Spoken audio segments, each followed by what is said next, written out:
Hello there, I am that Gaymer guy and welcome back to another video. So for this week's video I'm going to be doing something that I surprisingly haven't done before, and that is a review video. But what am I going to be reviewing? Well, it is of course the controversial new Netflix animated show Super Drags.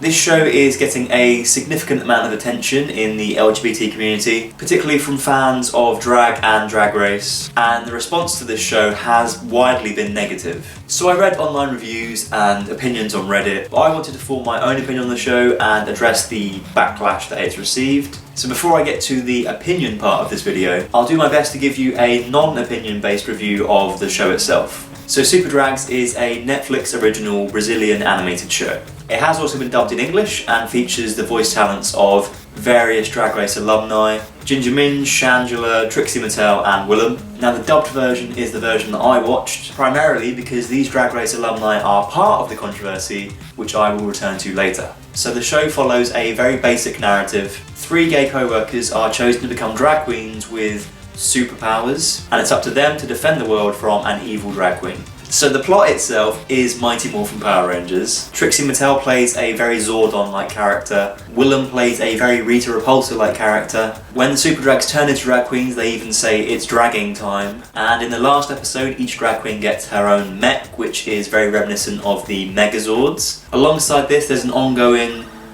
I'm hesitant to use the word narrative, but narrative, of a secondary villain who's a very right-wing, anti-LGBT type character. This initial season consists of 5 episodes, the first and last serving as an introduction and a conclusion. The middle 3 episodes each feature a different super drag, and these are, in my opinion, the better episodes of the show, and that's because these episodes touch on issues that are prevalent in the gay community. And when I say touch on, I mean touch on in a very immature cartoon manner, but they do somewhat address various issues such as body and femme shaming, conversion therapy and austerity. So that more or less is a summary of Super Drags, but now it's time to get into the review. It's dragging time! The very first episode begins with a disclaimer that this show should not be watched by anyone under the age of 16. Which is ironic, because it seems like this show is targeted towards teenagers. It may just be me, but judging by the negative reception, it's probably not. But I honestly don't think I laughed once.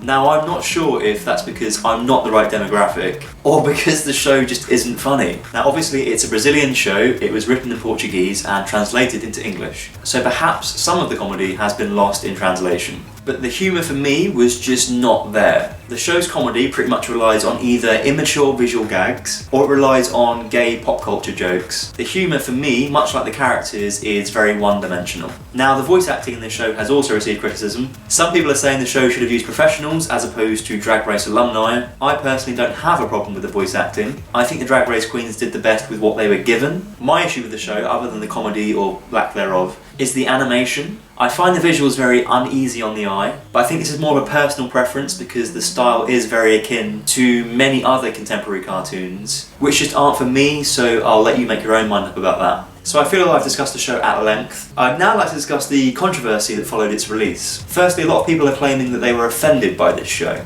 with reasons including stereotyping, bad language, and questionable character actions. And to those people I say, in the nicest possible way, get a grip. With regards to stereotyping, yes, I kind of understand the point. It would be nicer if there was more diversity in the representation of gay people, but let's take this show for what it is, an immature cartoon. Yes, bad language and slurs are used, yes, there are some risque moments, but this is an animated show about drag queens with superpowers. It is not a model for ethical practices in real life. So with regards to the offensive argument, I do think that people are choosing to be offended for the sake of being offended. I'm more interested and invested in a different debate, and that is that some of the creators and some of the Drag Race queens have defended the show by more or less saying that we should support LGBT content regardless of its quality. And that, I think, is a more important discussion to have. Is bad LGBT content better than no LGBT content? Should we support content just because it is created by our community? Well, in my opinion, yes and no. It is important that LGBT content is created regardless of its quality. Let's face it, Drag Race is hardly a highbrow show, but the support for it has got it to where it is today, more or less mainstream. And you don't even need to necessarily watch something to support it. You simply need to not actively try and destroy it. I suspect that the gays that have watched this show and are making their voices heard about how derogatory it is to their community are the same gays that won't go and watch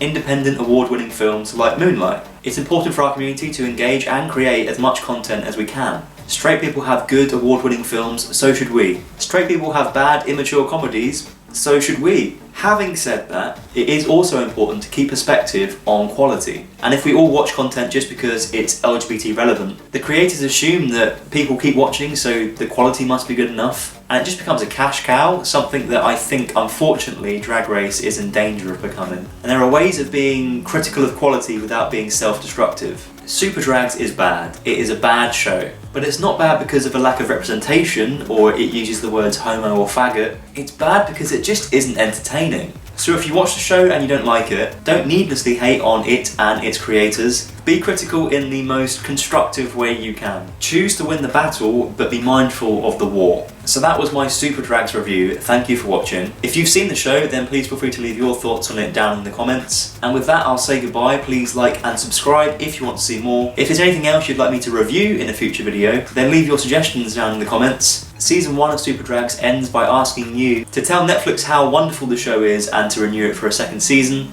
I implore you not to do that and instead ask Netflix for more original LGBT content. I hope to see you guys next time, but until then... Alright then, it's morphin' time!